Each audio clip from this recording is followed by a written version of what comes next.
All right, more now on the fallout from the national security breach in the Trump administration. A reporter was mistakenly included in a group chat about targeting the Houthi rebels in Yemen on a publicly available messaging app. Maybe you have it. It's called Signal.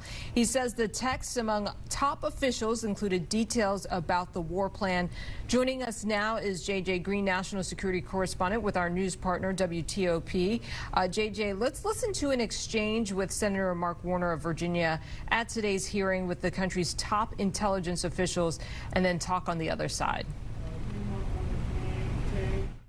If this was the case of a military officer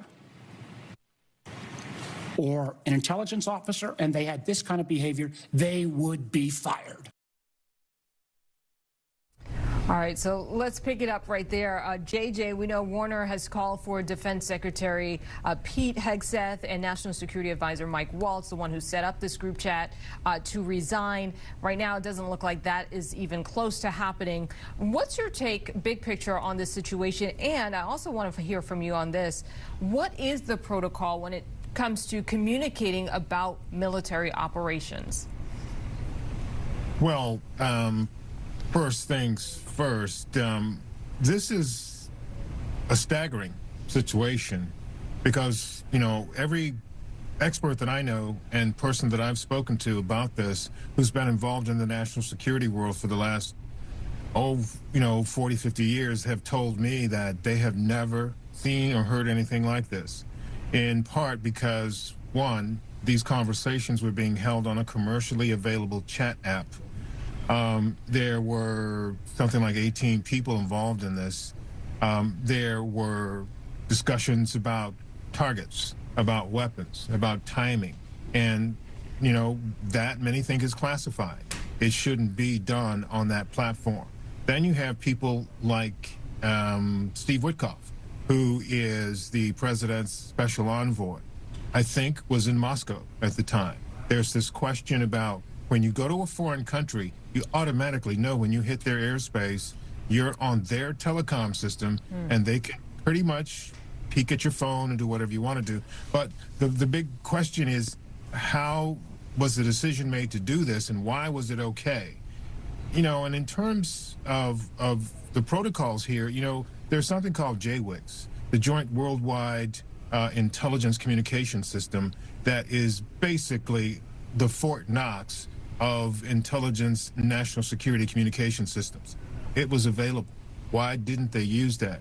And we heard from one of the participants in the hearing that this is something that was loaded on their phone when they took the job, and it was said to be okay. We know that Signal is good.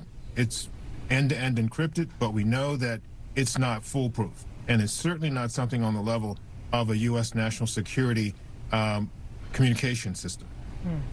And we also don't know, and correct me if you've learned more on this, whether they were using their own personal devices or government-issued devices. We don't know.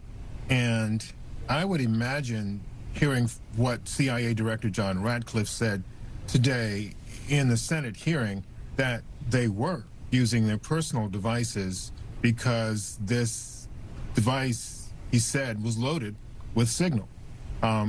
You know, and I think these personal devices, when I say personal, I mean a device, a device that they carry with them. It might be government issue, but it's still for them. I don't think that they would be using a personal device at pretty much at any time discussing government business, but we don't know. So that's a question that's open. I do know that the National Security Council is investigating it. That's what we heard today from the hearing. And it's not something that, it's not going to be easy for them to do this investigation. It may seem like it, but it's not likely to be easy for them to finish this investigation. Well, some Republicans are urging there not be an investigation. Do you think that we will get to a deeper understanding of this if there's no investigation? Well, the National Security Council is already underway with an investigation, so the idea that there won't be is a non-starter. There is already an investigation underway. And the truth of this matter is, the White House, I don't think, is very happy about that. And I mean President Trump himself, because he said Mike Waltz has learned his lesson. And he said he's a good man, but he learned his lesson. And from what I'm hearing from a variety of sources is there's some frustration inside the White House, even though they have rallied the troops and come to National Security Advisor Waltz's defense in this. And, you know, all of the folks that we've heard from have said this was not classified. So at some point we may end up understanding more of this. If it's not classified, they may end up releasing this transcript or the text of what took place. Either way, it's not good, because the fact that it took place on this platform and a reporter was in the room and no one knew it. No one recognized that. That's not going to go away. It's a good thing that reporter had the ethics not to release the information that he was privy to through that text chain. JJ Green, national security correspondent with our news partner at WTOP. Thank you for joining us.